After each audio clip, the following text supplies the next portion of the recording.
Maka jangan sampai kemudian perolehan kita, harta kita di dunia ini menjadikan kita sebagai orang yang kufur. Jadi kalau kita memasuki rumah baru, katakan, Masya Allah, la quwata illa billah. Memasuki kebun-kebun yang kita miliki, katakan, Masya Allahu, la quwata illa billah.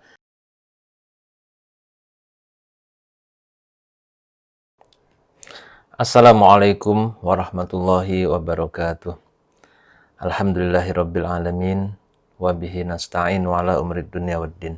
Shalatu wassalamu ala asyrafil anbiya'i wal mursalin sayyidina wa maulana Muhammadin wa ala alihi wa sahbihi ajmain.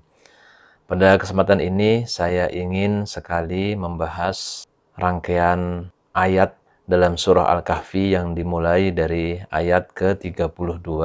Sebagaimana kita ketahui, surat Al-Kahfi ini banyak sekali menceritakan tentang dunia, tentang materialisme, dan memberikan panduan kepada kita bagaimana menghadapi kehidupan dunia ini. Dan sebelum ayat ke-32 ini, Allah juga berfirman dalam ayat ke-28-nya, yaitu a'udzubillahi minasyaitonirrajim wasbir nafsaka ma'al ladzina yad'una rabbahum bil ghadati wal 'ashyi yuriduna wajhah. Dan bersabarlah kamu bersama-sama dengan orang-orang yang menyeru Tuhannya di pagi dan petang hari, ya, karena mengharap keridhaannya, keridhaan Allah Subhanahu wa taala. Nah, wala ta'du 'ainaka anhum, dan janganlah kedua matamu berpaling dari mereka.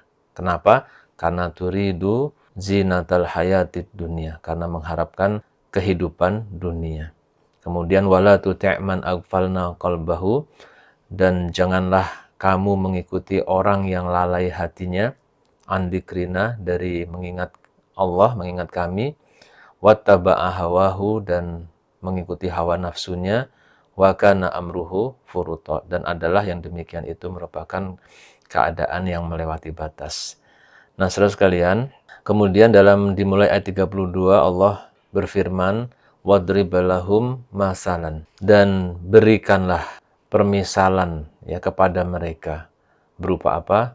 Rajulaini, ada dua orang, yang ja'alna li ahadihima, yang kami telah menjadikan kepada salah satu dari keduanya ini jannataini, dua kebun, min a'nabin, yang merupakan kebun anggur.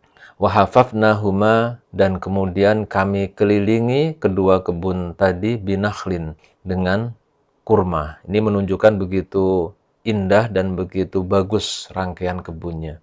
Waja'alna bainahuma zar'a, kemudian di antara kedua kebun itu kami buatkan ladang. Kiltal jannataini atat ukulaha, dan kedua kebun ini menghasilkan buahnya. Walam tadlim minhu syai'a, dan tidak menzolimi daripadanya sesuatu pun. Maksudnya buahnya itu tidak kurang sedikit pun, terus berbuah banyak. Wa fajjarna khilalahuma naharo, dan kami alirkan sungai di celah-celah kedua kebun itu. Jadi di dalam kebun itu setiap celah-celahnya itu ada sungai-sungai. Nah, ini menunjukkan memang kebun yang amat sangat luar biasa. Nah, kemudian dilanjutkan lagi, wa kana lahu samarun, dan adalah dia mempunyai samarun. Samarun ini bentuk jamak taksir dari samrun. Samrun itu buah, kalau samarun buah-buahan. Bisa diartikan memang sesungguhnya buah-buahan sebagaimana kebun itu menghasilkan buah, tapi sebagian ulama mengatakan bahwa ini artinya adalah harta kekayaan yang besar. Maka dia mempunyai harta kekayaan yang besar, tapi kemudian dia memiliki sifat sombong.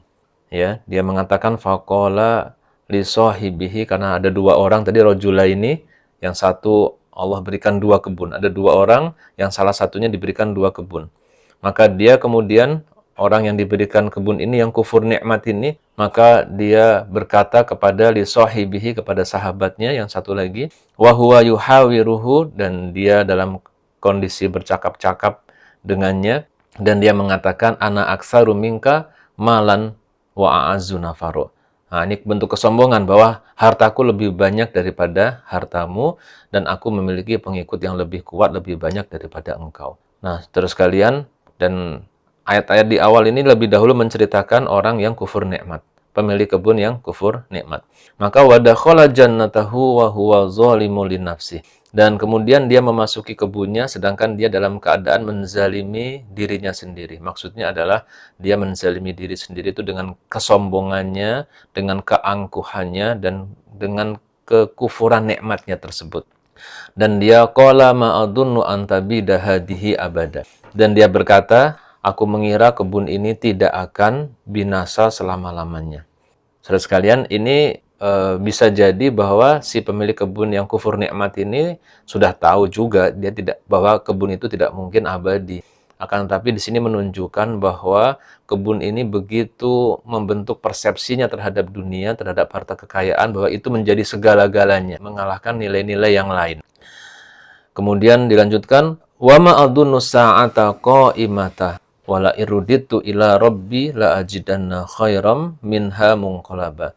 Dan aku tidak mengira bahwa wa ma adunnu sa'ata qa'imatan, bahwa hari kiamat itu akan datang. Berarti di sini dia ada kekufuran terhadap hari akhir. Wala iruditu ila rabbi. Nah, cuman memang dia ada sedikitlah imannya. Sedikit sekali tapi tidak terefleksikan dalam kehidupannya. Tapi dia berprasangka yang salah karena dia menyangka bahwa kekufurannya tadi tentu dia tetap akan mendapatkan kebaikan di akhirat. Wala iruditu, dan jika aku dikembalikan kepada Tuhanku, la ajidanna khairan, maka aku akan mendapatkan kebaikan minha munqalabah. Aku akan mendapatkan tempat kembali yang lebih baik daripada kebun-kebun itu. Jadi akan mendapatkan hal yang lebih baik lagi di akhirat. Nah, saudara sekalian, temannya, sahabatnya yang satunya lagi menasihatinya. Qala lahu sahibuhu wa huwa yuhawiruhu. Kemudian kawannya yang mukmin tadi menasihati kepadanya dan bercakap-cakap dengannya, akafarta billadzi khalaqaka. Apakah engkau akan kufur kepada Tuhan yang menciptakan kamu min turab, dari tanah, summa min nutfah, kemudian dari setetes air mani, summa sawwaka rajula, lalu menjadikan kamu seorang laki-laki yang sempurna. Lakinnahu wallahu rabbi wala usyriku bi rabbi ahada. Dan dialah Allah Tuhanku yang aku tidak akan mempersekutukan seorang pun dengan Tuhanku.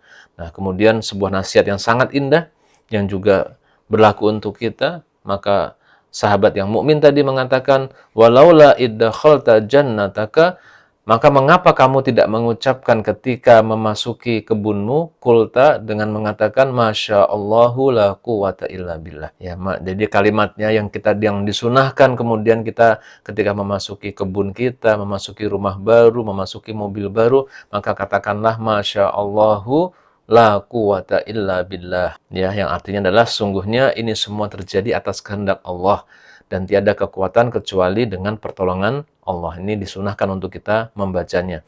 Sebagaimana Nabiullah Sulaiman alaihissalam ketika menyaksikan nikmat yang Allah berikan, beliau mengatakan hada min fadli rabbi. Kemudian lanjutannya adalah intaroni ana aqalla minka malau wa walada. Sekiranya kamu anggap aku lebih sedikit darimu dalam hal harta dan keturunan, ya. Maka dia meminta sahabatnya itu untuk mengembalikan semuanya kepada Allah. Kalau saya sedikit mah nggak apa-apa gitu kan. Tapi kemudian dilanjutkan fa'asa rabbi ayyutiyani khairan min jannatika wa yursila 'alaiha husbana minas sama'i fatusbiha su'idan zalaqa. Jadi mungkin ini temannya sudah kesel, nasihatin enggak juga digubris, maka dia mengatakan fa'asa, dan mudah-mudahan Rabbi Tuhanku ayyutiyani khairan min jannatika, ya, akan memberikan aku kebun yang lebih baik daripada kebunmu ini. Wa yursila 'alaiha husbana, dan menurunkan bagimu itu ketentuan, ya, maksudnya petir minas sama, dari langit, fatusbiha su'idan zalaqa, dan kemudian menjadikan kebun itu binasa atau licin. Maka saudara sekalian, apa pelajaran dari rangkaian ayat dalam surah Al-Kahfi yang dimulai dari ayat ke-32 ini?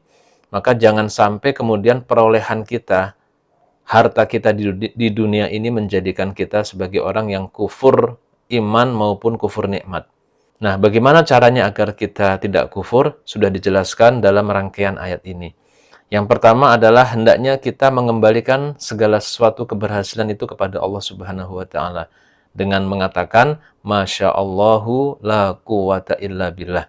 Jadi kalau kita memasuki rumah baru, katakan Masya Allah la quwata illa billah. Memasuki kebun-kebun yang kita miliki, katakan Masya Allahu la quwata illa billah. Masuki mobil baru, katakan Masya Allahu la quwata illa billah. Atau seperti juga Nabiullah Sulaiman alaihissalam yang mengatakan bahwa hada min fadli Rabbi. Kemudian yang kedua adalah jangan sampai harta kekayaan kita atau prestasi kita di dunia ini akan menyebabkan kita berlaku sombong. Dan bagaimana kesombongan yang dibenci oleh Allah Subhanahu wa taala? Hal itu pernah Rasulullah Shallallahu alaihi wasallam ketika dalam sebuah majelis beliau bersabda, la yadkhulul jannata man kana fi qalbihi misqalu dzarratin min kibrin. Tidak akan masuk surga seorang yang di dalam hatinya terdapat kesombongan walaupun hanya sebesar biji sawi. Maka kemudian sahabat yang hadir di situ berkata, "Ya Rasulullah, qala innar rajula yuhibbu ayyakuna saubuhu hasanan wa na'luhu hasanatan." Ya Rasulullah, bagaimana kalau ada seorang yang suka memakai baju bagus dan sendal bagus? Maka qala berkata Rasulullah SAW, innallaha jamilun yuhibbul jamal. Allah itu maha indah dan menyukai keindahan. Jadi nggak masalah kita pakai baju bagus, pakai sendal bagus. Ya. Tapi yang dimaksud dengan al-kibru adalah batarul haqqa wa ghamtun nasi. Jadi dia adalah menolak kebenaran dan meremehkan orang lain. Jadi tadi pemilik dua kebun yang kufur nikmat tadi itu memandang sahabatnya dengan rendah, dan dia mengatakan ana aksaru minka mala wa a'azzu nafaru. Jadi menunjukkan bahwa derajatnya lebih tinggi, lebih kaya, lebih banyak pengikutnya, dan memandang rendah sahabatnya. Sehingga ketika sahabatnya menasihati, dia tolak karena dia anggap nasihat itu datang dari orang yang lebih rendah darinya. Nah, itulah bentuk kesombongan yang disebutkan dengan juga wagomtun nasi, yaitu adalah meremehkan orang lain. Maka saudara sekalian, ayat ini tidak melarang kita untuk meraih dunia, untuk menguasai dunia, tetapi memberikan panduan-panduan bagaimana kita mengelola dunia. Jadi dunia ini harus kita ambil di tangan kita, tapi setiap kali kita memperoleh dunia, memperoleh kesuksesan, yang pertama adalah kita kembalikan kepada Allah, Masya Allahu la quwata illa billah, dan yang kedua, kita tetap humble, tetap kita tidak meremehkan orang lain, ya, menghargai orang lain, dan kita tidak merasa tinggi sehingga menolak kebenaran yang datang dari orang lain. Maka insya Allah ketika kita sudah bersikap dengan benar terhadap dunia ini, maka Allah insya Allah akan meridhoi kita dan bisa menjadikan dunia yang di tangan kita tadi menjadi sesuatu yang sangat bermanfaat bagi kehidupan kita di dunia dan akhirat, yang disabdakan oleh Rasulullah SAW, ni'mal malus soleh lirujuli soleh aulil mar'is soleh, bahwa sebaik-baiknya harta itu ketika berada di tangan orang yang soleh. Wallahu a'lam, semoga bermanfaat. Assalamualaikum warahmatullahi wabarakatuh.